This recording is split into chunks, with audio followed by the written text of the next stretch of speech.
سلام كمي توعلو زخبركم تغاتاتل تيماني انفو ميديا نلومي سوني على تسران شمونتن ورحربعة تلتشن اسران حموشتن حجون كم تلمود زيتا فلالي وانا ويان حاد سرتي زعباتات زيناتات نيزلكم متسلخو مكتالكم يعدم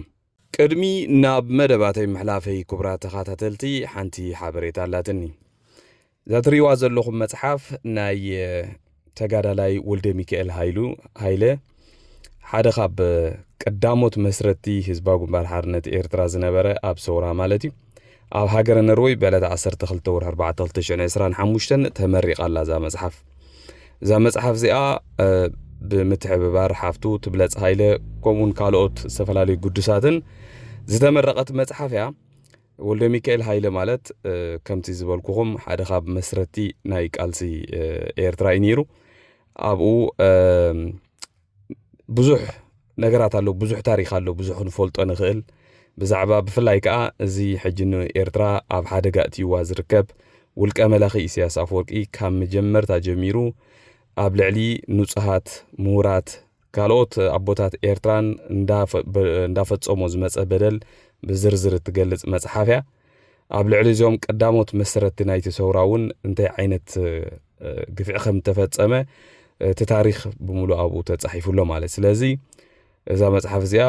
ብኸመይ ከም ትረኽብዋ ኣብ ዝቕጽል ዘሎ ትብለጽ ወይ ካልኦት ዝምልከቶም ኣካላት ሓቲትና ክነምጻልኩም ኢና ገዚእኹም ከተንብብዋ ነቲ ታሪኽ ሓቀኛ ታሪኽ ናይ ህዝቢ ኤርትራ ክትፈልጥዎን ክሕብረኩም ፈቱ ማለት እዩ ብመጀመርታ ዘቕርበልኩም እምበኣር ክቡራት ተኸታተልቲ ጉዳይ ጽምዶ ሕጂ እውን ሓድሽ ዝኾነ ሓበሬታ ሒዝና መጺና ኢልኩም ኣለና ትማሊ ከም ዘቕረብ ኩልኩም ወይ ኣብ ዝሓለፈ ሰሙን ብተደጋጋሚ ነቕርቦ ከም ዝነበርና እቲ ርክብ ኣብ ትግራይ ዝተባህለ ህግደፍ ብዙሕ ፕሮፓጋንዳ ክገብሩሉ ዝፈተነ ርክብ እሞ ዝፈሸለ ኣብ ዛላምበሳ ከም ዝነበረ ኣብ ዛላምበሳ ማለት ኣብ ትሕቲ ምቁጽጻር ሰራዊት ኤርትራ ዘሎ ኣብ ኤርትራ ውሽጢ ከም ተገብረ መረጋገጽ ምጽና እቲ ክገብርዎ ዝሓሰቡ ኣጀንዳ ኣፍሽልና ኣብ ልዕሊኦም ኣብ ልዕሊ ደገፍቶምን ነንሕድሕዶም ንኽዋቕዑ ባዕሎም ዝፈጠሩ ኣጀንዳ ባዕሎም ይባኣስሉ ኣለዉ ማለት እዩ ሕጂ ድማ ክቡራት ተኸታተልቲ እቲ ኢንተርቪው ኣነ እውን ይቕረታ ክሓተላ ዝደሊ ኣብ ዛላምበሳ ዘይኮነ ነይሩ ኣብ ኣስመራ ፓላስ ሆቴል ከም ዝነበረ ባዕሉ እቲ ኣብኡ ዝተሳተፈ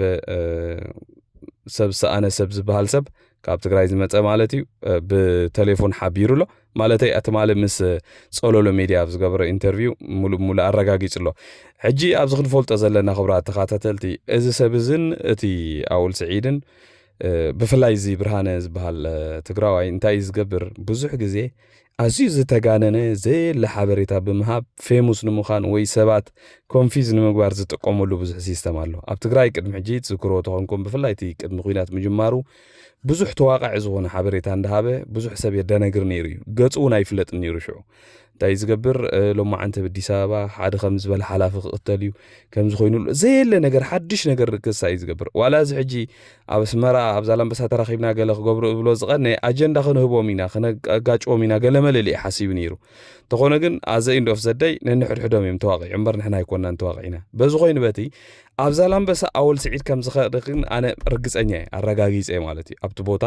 ከይዶም ዝረኣይዎ ሰባት እውን ናብኡ ዝመርሕዎ ሰባት እውን ስለ ዘለዉ ኣብ ዛላምበሳ ከይዱ ኣወል ስዒድ ንስእሊ ንቪድዮ ኢሎም ኮነ ኢሎም ንምድንጋር ዝገበሩ ወይ እቲ ኣብ ኣስመራ ዝገበሮ ርክብ ብካልኦት ናይ ትግራይ ኣክቲቪስትስን ሜድያታት እውን ይወፅእ ስለ ዘሎ እቲ ዲቴይል እውን ብሕጂ ኣይ ቲንክ ክወፅእ ይመስለኒ ብዝኾነ ነዚኣ ትመስል ነይራ ኣብ ኣስመራ ዝበሃል ክኸይድ ኣይክእልን እየ ኢሉ ትማል እውን ቪድዮ ቅሪበልኩም ነይረ ኣስመራ ኸይድሲ ኢሳያስ ሞይቱ እንዳበልኩስ ከመይ ገይረ እሞ ኣስመራ ኸይድ ገለ መለ ኢሉ እውን ንምድንጋር ፈትዩኒ ነይሩ እዩ ተኾነ ግን ኣብ ኣስመራ እዩ ዘሎ ካልእ ነገር እውን ብዙሕ ይግበር ከም ዘሎ ኢኻ ተረጋግጽ በዚ ማለት እዩ በሳ ሕልፍ ኣይትወዲያ ኢሳያስ ሞይቱ ኢለ ብጌጋ ሓበሬታ ዝተዛረብኩ ሰብ እየ ተረዲእኽኒ ናብ ኣስመራ ዝኸደሉ ኤኒዌይ የለ ይዕቱ እዩ ሸትዳውን ዝኾነ እዩ ሓደ ከላይ ቲ ዩኤምዲ ኦነር ቱ ፕሮፌሰር ጌታቸው ሰፋልልዎ ሰብ እንታይ ዝብል ዘሎ ዕለት 13 ሲ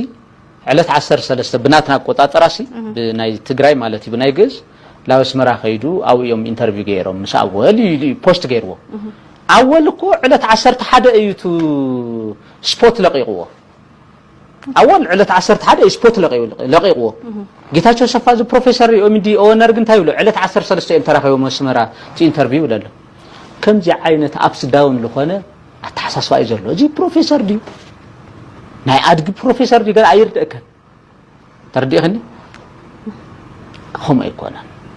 حدا أنا ناوس مرا أنا خم برهانة ناوس مرا زخدول أجواب يلي تردي خني ناوس مرا زخدول أجواب يلي عدل حدا جنيا إلى الدحنة اللي هو تحدا جاي خلاص خا إتي جيتها صفات ليو هاتفي برهانن أولاً سأوس مرايم علة 10 سلسلة انترفيو غيرهم أو زالم بسايكولاني ولا لا أول سعيد جن علة 10 حدا يو نايت انترفيو سبوت لغيره لذيذ زالم بسايو تغيروا يخاطبنا حتى لو زي دك زالم بسا كله زروينا تاغزا كوي فلطوا ويم دك زالم بسا تا انترفيو تغورا غزا جنبي فلط كوي ማለት ሰባት እና ሮኢና ናፍታ ገዛአቲና ኢንተርቪው ዝገበርና ነገርና ብሱሩስ وقال إثراويان حتى خون خالي خمناتي تعزو تقل كان يسوى له دوكزي سخاتكم زي تفطوا بارسيبيتي زقبر سوى له دوكزي أبزي ديسكشن سخاتكم معنا زي تقولوا يلا يلو يلا أنا خمس فرط أسمر نيري أنا رايدو أسمر رأيتو إنترفيو سؤال داينا زالم بس أقلل نايمبر أسمر رأي سو أو خمس راهو تزوي أسمر مثل تقرأ تحاوس نورمال ريليشنشيب نخلي عوي دليتي زلو بك إيجر فلو عوي دليت منم استخير نجار خمسة إلا مالتي سلسل إزي عوي تلاقي تقرأ وقال دليت له أنا بزرابوت ناس مراون قوميو عاد غير سنعفة وريد نيرة مطراون وريد نيرة كرمون هيدا نيرة درا هو مزيحتهم تم دليتات شغلاتنا مهين خنبال دلينا خنراهم دلينا محضرة وقوداي وقن دلينا زود يزلو صو منهم التفلالي نقف سلازينا قد صالناتو وحشي زود دمدات يزلن مسؤ أبزت تحازجن دقفت سرعة تقدف كم تزبلكم بز زوردهم ننحدهم وقعن ننحدهم مجيجاون أو كبيج إنك تابزل لولوان حدا أبزي قرابة جزينا بمسارع نهيقدف زتت أمبرد لا يفتح أني رز بلا أمريكا زنبر كونفيز زغنا ودله متعم حنقولو زت واجابرو مالتين تايز قبر زولو قال يرد كان عالي تاوز خونت صرفتات قبل علي محبرسب قبل علي تقالستي مولو معلت خزاره بيزوعل اي دون نو صراحه لو دي بلون قال زي قدس ازي تريو زلكم ليون زبحال حدا امريكا زنبر سبيو حجي انت يزبل زلام نتوم دقفتنا يسرع تقدفت مال حن زحلفلهم ملخت الله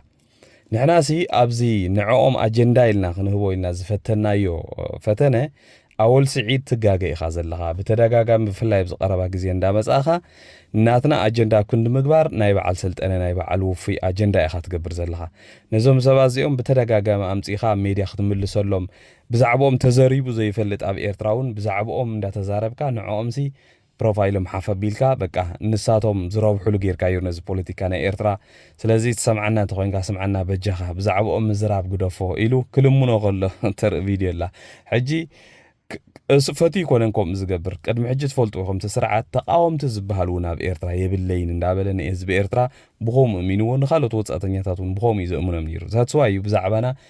ወላ ጎረቤትና ዘሎ በዓል ኢትዮጵያውያኑን ብዙ ሓበሬታ ዘይነበሮም ኣብዚ ሰዓት ዝግነ ተስርዓት ቀንዲ ስጋት ኮይኑዎ ዘሎ እምበር መንእሰይ ኤርትራ እዩ መንእሰይ ኤርትራ ስጋት ስለ ዝኾነ ናይ ግድን ካብ ዛዕቡ ፕሮፓጋንዳ ተቀደም ውሽጡ ዝሰርሑ ዝነበረ ሕጂ ምቁፅፃር ስለ ዝሰኣኖ ናይ ግድን ይደገወፅ እዩ ብፕሮፓጋንዲስት ገይሩ ክምልስ ክፍትን ኣብ ሰዓት እዚ ከዓ መን ይዝረብሕ እቲ ፖለቲካ ነበይ ይግልበጥ ከምዛ ንሪኣ ዘለና እሞ ስምዑ ኢኹም እዚ ከዳዕ ናይ ዝቐረባ ግዜ ከዓ ኣብ ናይ ህግደፍ ከይዱ ዝብል ዘሎ ማለት እዩ أول أنا يا عبد شحلو تيوم شحلو نتيوم دموتو سبعتي تسألنا يا مالسي مس عبت جراي كيركاسي عركايو عبت جراي شو كايو أنا حنسا يتأرى مالسي بعل سنتنا بعل وفويسي هقدف ديو وي بوشتو نغورنا هقدف خوينو تقدر تقولهم سيد وش نقولنا مهنياتو عسرت شح ጊዜ እንደር أول ስለሙሲ ዳርጋ አፈኛ ይቆይ እንደለው ዳይናግስቲ ንሁሉ ህዝብ ኤርትራ ዳያስፖራ ደሎ አፍሪክ ነሲ ረብሓ ሀገሩ ድድግብ ሰብ የማእዝኖ ነው እንድሕር ሽሕ ጊዜ ንበዓል ሰልጠነ ተዛረብዎ በዓል ውፉይ ተዛረብዎ የምስ እንተሃልዩ ንዕኦም ሬሌቨንት ይገብሮም ደሎ ይሕግዞም እዮም ያ ይጋገይ ደሎ ብጣዕሚ ይጋገ ደሎ completely እንጂ ትሮንጎ ሰዋት እንተሃልዩም completely ንዚኦም ድርጌት ንኸብዶም ባህሉቲ ኣብቲ ሾው ናትካስ ኣይተንስ ኣዮም ሬሌቨንት ይገብሮም ኣለኻ ኢልኩም ተዛርብዎ ሰምዓኩም ትኾኑ ኣብቲ ጽቡቕ ንብለይና ትድጋገይ ደሎኻ ትጋገለኻ ኣወል ክንብለይ እንታይ ኣለዎ ዶም ጾብ ዝዓጽኩም ዶ ተዛርበ ከሎሲ እንታይ ንስልጣንያ እንደይሰልጠነ ሰብ ኣምሺው ሽሕ ጊዜ ድውላዕናው ንምንታይ መሳርሕቲ ኮይኑ ንወርና ውስጥ እንቅበሎ በዓል ውይ ሰልጠነ ኮሜ ካትገብር ኮ ንትትደልዮ ኣብ ታክቲክ ንፈልጠና ከተዕብዮ ድደለኻ ሰብ ተሃርሞ ያ ሕጂ ዋሓ ሰልጠነሲ በዚ እንዳቀተልናዮምሲ ኣብ ውሽጢ ኤርትራ ኮንካ ተዕብዮም ትንተሃሊኻ እንታይ እቲ ዓላማ ይተረዳእክና ቀፂለ ዘቕርበልኩም ክቡራ ተኸታተልቲ ከም ትፈልጥዎ ኤርትራ ኣብዚ ሰዓት እዚ በቃ ዝኾነ ሰብ ኣብ ኤርትራ ወላ ዘበርከተ ይኹን ዘይበርከተ ይኹን ብዘየገድስ ብዙሕ ዝሰርሐ ሰብ ዋላ ኣብ መወዳእታ ኣብ ምንታይ ዝወድቕ ተይልኩምኒ ኣብ ልመና ኣብ ሓገዝ ኤርትራ እዚ እታ ኣይልምንን ብፅፍርና በቃ ሃፍታም ሃገርያ ገለ እንዳተባሃለ ን30 ገለ ዓመት ዝተሰብ ከህዝቢ ኤርትራ ዋላ እውን ቶም ኮም ኢሎም ዝሰብኩ ዝነበሩ ስነ ጥበባውያን ፊልም ዝሰርሑ ገለ ዝሰርሑሲ ኣብ መወዳእታ ኩሎም ግዳይ ኮይኖም ኣብዚ ማሕበራዊ ሚድያ ወፂኦም ክልምኑ ከለዉ ክትርኢ ከለኻ በቃ ነብስኻ እዩ ዝቐፈካ ማለት እዩ ሕጂ ኣብ ዝሓለፈ እዋን ዝክሮ ተኮንኩም ኩሎም ደረፍቲ ናይ ኤርትራ ዋላ ሕጂ ደራፋይ ብተመክሮኹም ትሪእዎ ኣብ ዝኾነ ይኹን ሃገር ደራፋይሲ ዋላ ናይ ሎካል ደራፋይ ይኹን በኢኮኖሚስ ነብሱ ዝኽኣለ እዩ ስነ ጥበባዊ ሓፈሻዊ መብዛሕትኦም ነብሶም ዝኽእሉ እዮም ብፍላይ ኣብዚ እዋን እዚ ዋላ ብደገ ወፂኦም ዩቱብ ገለ ምስራሕ እውን ነብሶም ዝኽእልሉ ደረጃ እዩ ዘሎ ብሰዓት እዚ ኣብ መላእ ዓለም ኣብ ኤርትራ ግን ፍልይ ዝበለ እዩ 30 ዓመት 40 ዓመት ኣብ ስነ ጥበብ ዝፀንሐ ፍሉጥ ደራፋይ ብሃገር ደረጃ ኣብ መወዳእታ ጎፋንድም ክልምን ኢኻ ትሪኦ ሕዚ ሕጂ እንታይ ዘምፀዩ ንሶም ኣይርድኦምን በቃ ተብ ኤርትራ ዘሎ ስርዓት እቲ ዘሎ ካይዳ ፈፂሙ ንህዝቢ ኤርትራ ዘርብሕ ስለ ዘይኮን ብጀካ ውልቀ መላኺ ኢሳያስ ኣፈወርቂ ገለ ውሑዳት ኣብቲ ከባቢ ዘሎ ካድረታት እንተዘይኮይኖም ኣብ ኤርትራ ህይወቱ ክመርሕ ዝኽእል ሰብ የለን ሕጂ በዓል ወዲ ትኹል ትሪእዎም ቅድሚ ሕጂ ክንደይ ገንዘብ ተዋፂኢሎም በዓል ወዲ ሸኽ ኮታስ ኣሎ ዝበሃል ስነ ጥበባዊ ብፍላይቶም ዓበይቲ ኩሎም ገንዘብ ተዋፂኢሎም እዩ ኣብዚ ሰሙን እዚ ከዓ ሓደ ከዓ ካልእ ሒዞም ኣሎ መፂኦም ኣለው ስነ ጊታሪስት ስነ ጥበባዊ ገለ መሐመድ ዑመር ገለ ዝበሃል ከዓ ሓደ ከዓ ኣዋፅሉ እንዳበሉ ትማሊ ዞም ትሪእዎም ዘለኹም ወዲ ትኹል በዓልዚ ጀማል ዝበሃል ሓደ ደጋፊ ናይ ህግደፍ ነየለካ ዝገብሮ ልዑል ዝበሃል ፈቆደ ሃገር እንዳኸደ ናይ ባንዴራ ናይ ህግደፍ ሒዙ ኮለል ዝብል ወዲ ወፂኦም ትማሊ በጃኹም ንሓደ ስነ ጥበባዊ ጊታሪስት ከዓ ገንዘብ ኣዋፅል ክመውቱ ደልዩ ትዑድያ ኢሉ ምስ ከደ ገለ እንዳበሉ ከዓ ይልሙን ኣለዉ ብጣዕሚ ዝገርመኩም ቅድሚ ሰሙን እኮ ሓደ ሙሉእ ዕድሚኡ ንህዝቢ ትግራይ ምንሻው ገለ ክሰርሕ ዝፀንሐ ሓደ ተዋሳኣይሲ ክመውት ደልዩ ቱርክ ከይዱ ኢሎም እጋሩን ገለ መሊኦም ኩሉ ቁስሊ ብቁስሊ ኮይኑ መርገም ኢናቱ እኳ ተወዲ ጠዋዕዋዕ ኢሉ ከምኡ ገንዘብ ኣዋፂኦም 34,000 ሕጂ ድማ ናይዚ ከዓ መፅኦም ኣለዉ ድሕሪ ሰሙን ከዓ ካልእ ሓደ ስነ ጥበባዊ መፂ በቃ እቲ ስርዓት እንታይ ዝገብር ዘሎ ንኩላ ህዝቢ ኤርትራ ኣድኪዩ ምስ ወዳኣ ኣብ መጨረሻ እቲ ህዝቢ ባዕሉ ይሓግዞም ኢሉ ናብ ህዝቢ ይድርብዮም ሓይኽካ ማስቲካ ምድርባይ ማለት ኣብ ኤርትራውያን ብትክክል ብግብር ዝረአናየ ከምዚያ ርእዮም በዓል ወዲ ትኹል ሕጂ ኣብዚ ሕጂ እዋን ኮሪዖም ከቢሮም ክነብሩሉ ዝግብኦም ዝነበረ ንጎ ፈቆዶ ሃገራት እንዳኸደ ናይ ህግደፍ ዳሳት ከሳሲ ኣብ መወዳእታ ንባዕሉ ኣብ ከምዚኣ ወዲቑ ማለት እዩ ብጣዕሚ ዘሕዝነካ ካልእ ዘቕርበልኩም ክቡራት ተኸታተልቲ ምስቲ ስነ ጥበብ ዝተሓዘ እንድዩ ኣብዚኦም ኣብ ኡጋንዳ ኣብ ኣዲስ ኣበባ ዝነበሩ መንእሰያት ኣብ መንጎኦም ኣትዮም ብዙሕ ናይ ካድረ ስራሕ ዝሰርሑ ስነ ጥበብ ኢልና ስነ ጥበባውያንና ዝብሉ ስነ ቀንጠበባውያን ኣለዉ ቆልዑ ብጣዕሚ እዮም ዝሕርቑኻ በቃ እቲ ዝሰርሕዎ ስራሕ ግን እቲ መንእሰይ ምስኪን ብስም ስነ ጥበብ ስለ ዝፈልጦም ብዙሖም ከደናግሩ ዝፍትኑ ኣብዚ ሕጂ እዋን ግን ኩሉ ስለ ዝፈለጦም ዳርጋ ፈሺሎም እዮም ሕጂ أبزي محبراو ميديا كل وطو من دابلو حسد زغن حبريتا خم حلال فيهم تفتنو انتهي كا يقبرو مسلين نت كالو بك أخم نيوترال كوينو ويكا أما أكلاي مرقت زلوهم كوينو يمكتالو لتفتنو هجي حدا أبزي قالو سمعوه مو زبل زلو سمعوه يخم أنا حجي حدا تقام يمتي مثلا كسرح ندحرينا ارتيست ندحر كوين مسوق سرح خالي ናይ ፖለቲካ ዘቦኣ ነገር ምዝህልዋ ግን ኔቨር ኤቨር ክሰርሕ አይከልኒ ማናቱ አይደለኒ ሓደ ደጋፋይ መጪኻ ናይ ደጋፍቲ ስራሕ ክንሰርሕ እንድሕር ኢልና ከዓ ዝባ ካብ ናይ ኮም ዓይነት ነገራት እንድሕር ኣለዋ ክሰርሕ አይደለኒ ማናቱ ትሰርሖ ዘለኹ ስራሕ ናይ አርቲ ንአርቲ ኣነ ከዓ ዝሰርሕ ኣሎ ማለት ኣብ አርቲ ክሰርሕ ክእል ሲ ኣፈላለይ ከዓ ገለ ግን ኣይ ክሰርሕ አይከልኒ ማለት እዩ بزعبا بوليتيكا تخوينو دليت يبلكا كا بوليتيكا وصع بزعبا سنه طرطراي تخوينو ግን ክትሰርሕ ትኽእል ኢኻ እንታይ ዝብል ዘሎ ተሓታቲት ባይዘወይ ንፍዕቲ ኣታጓል ኣብ ብዙሕ ግዜ በቶም መግደፉን ብዙሕ ግዜ ኣትወቃዕ ንሰላም ገለ መሌላ እንድሕር ተዛሪባ ሕጂ እንታይ ትብሎ ዘላ ብዛዕባ ፖለቲካ ዝተሓወሰ ወይ ምስ ተቃዋማይ ደጋፋይ ክሰርሕ ትኽእል ዶ ትብሎላሲ እንታይ ትብላ ዘሎ ሓደ ምስ ተቃዋማይን ምስ ደጋፋይን ክሰርሕ ኣይክእልን ፖለቲካ ዘለዎ ዝኾነ ይኹን ነገር ክሰርሕ ኣይክእል ምስ ካልእ ግን ክሰርሕ ክእል ብስነ ጥበብ ይብላሎ ኣነ ግርም ዝበኒ እቲ ፖለቲካ ትርጉሙ ይርድኦም ዲኑ ምዃኑ ስነ ጥበብ ከትርጉሙ እንታይ ምዃኑ ይርድኦም ዲ ኣይርድኦምን ብጣዕሚ ዝገርመካ ሕጂ እዚ ሰብዚ ኣብ ኤርትራ ዘሎ ሕብረተሰብ ኣይዘር ደጋፋይ ኣይዘር ወይ ከዓ ተቃዋማይ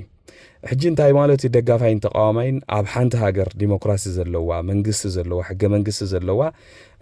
ደጋፋይን ተቃዋማይን ክበሃል ከሎ ኣብቲ ማሕበረሰብ ኣቲኻ ኦኬ ኣብቲ ኣክቲቭ ፖለቲካል ናይቲ ሃገር ኣክቲቭ ፖለቲካ ተሳታፊ ኣይኮነን ትብሎ ሰብ ብዛዕባ ማሕበራዊ ህይወት ካልእ ክትዕልል ፖለቲካ እንተ ተሓዊስዎ ግን ክትነፅጎ ትኽእል ኢኻ ኣብዚ ናይ ኤርትራ ህዝቢ ግን ኣብ ደገ ዘሎ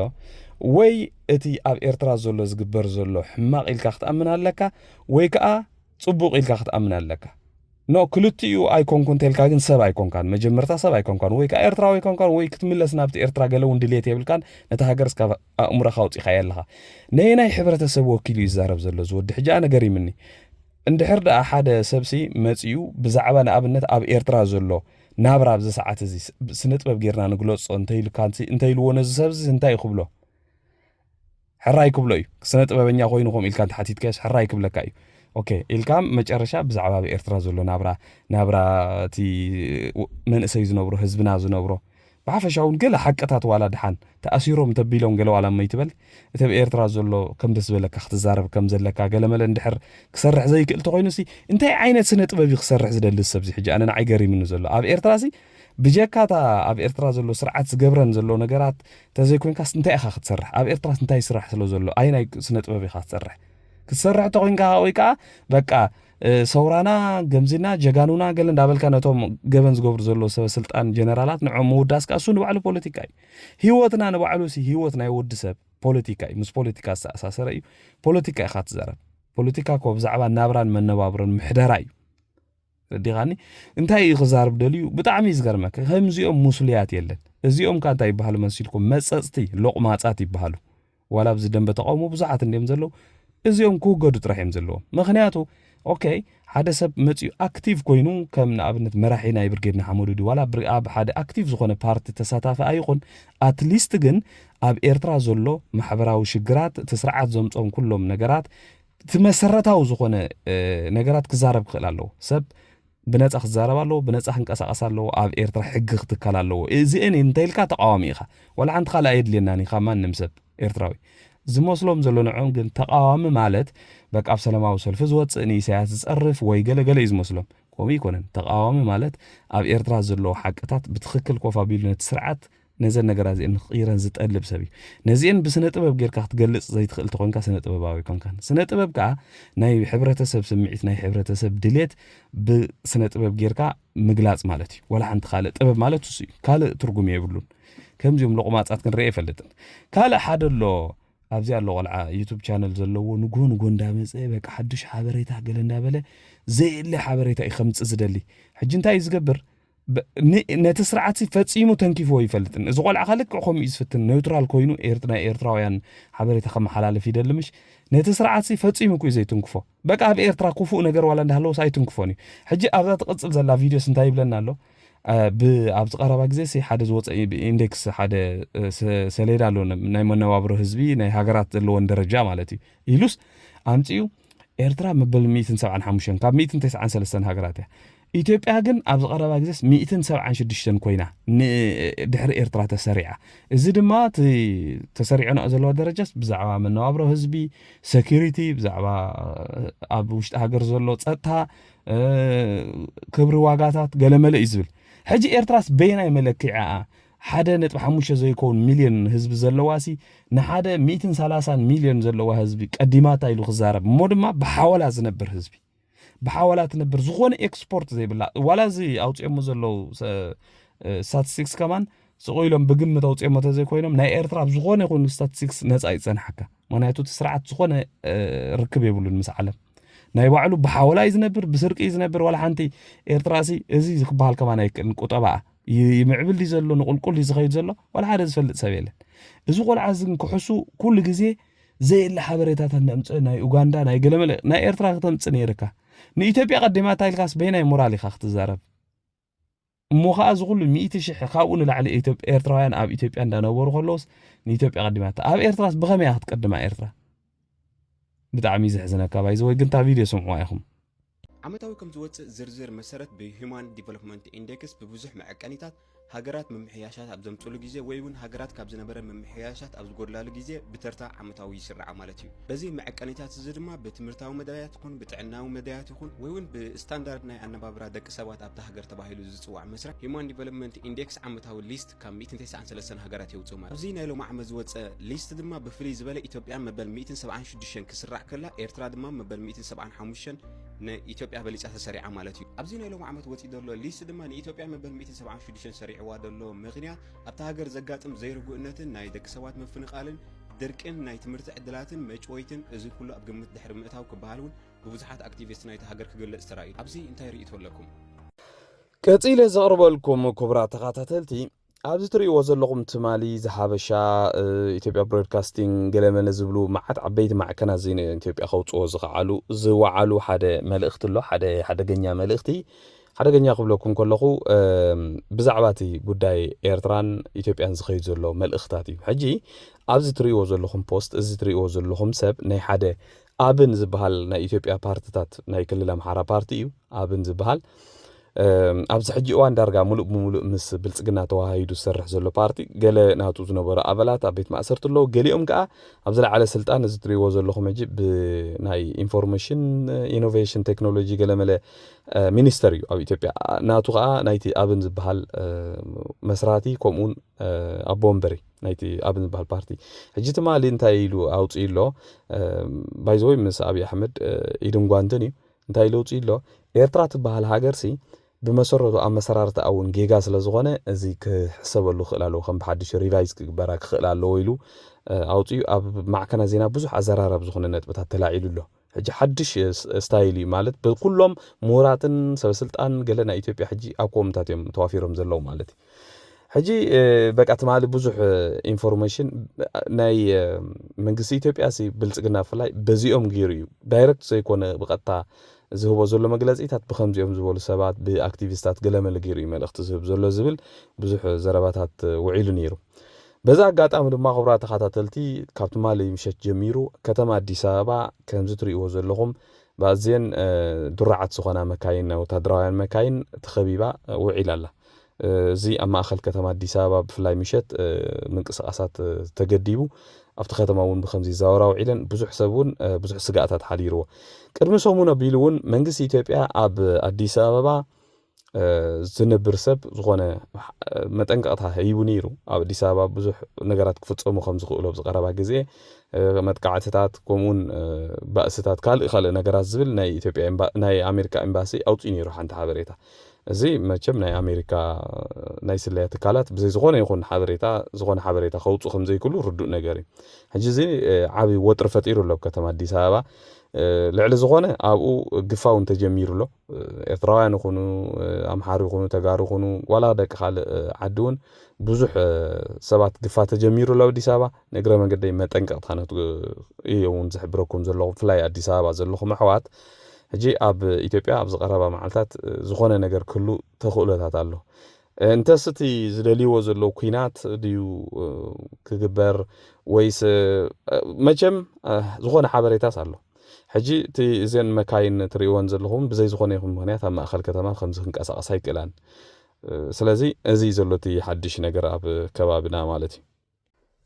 بمقطع زغرب لكم كبرات خاتلتي أبزي نايدن بتقاومو بأزيو لعل زخونة بقعت ناي بوليتيكاوي تنتنا زفلت حونا ممر بينو في مجم ما نسب زي كحدو أبزي من أسياتا منك أحزقو برا أبركتو بحافة شاقن كم سب كم حدا بوليتيكانيا كم حدا نفوع سب بزعبازي ناي هاجرنا أب كبابينا نزلو بوليتيكاوي ردئيت زلو بقعات أب سفلالي وان زرقاقت أسابي مجم بزو حسب سفلالي نقفيتا خلو خيليو كل سب حدا عين الرأي اللو مالتا يكونن زقاق يوم نقراتون كلو خيليوم جن بتدقاقام زرعنايو نتي أب إيرتران بفلاي بمونغو إيرتران إثيوبيان زلو أب هقدفن أمونغو أبين زنبري بحافشا جن سرعة هقدف أتسبيقو زفولتومن انتايكو قبرو خمزولو أقدم أبيلون بتنبيت ملكع تدقاقامي حانت كزي زي كونه حانت كزي كو ولا أقاطعمو خوينو لو تبل تغليخا بتدقاقامي ببقعات قدم 4-5 عامت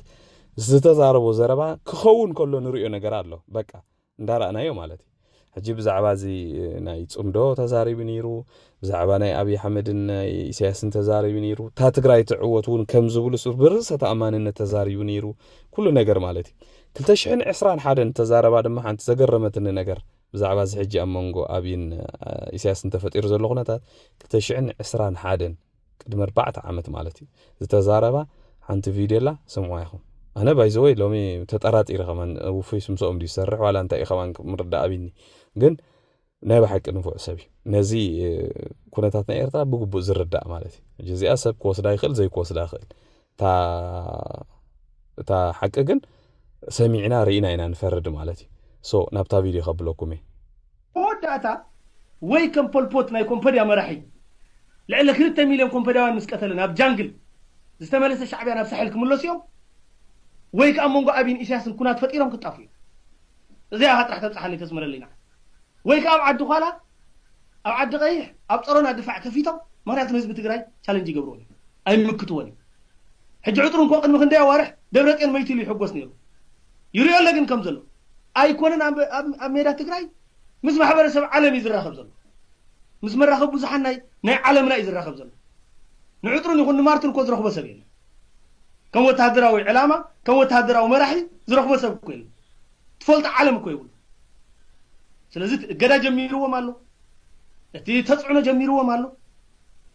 اتي زحسبو بلان كا كابتن سلسته معلت اوبريشن مس حلفت فشله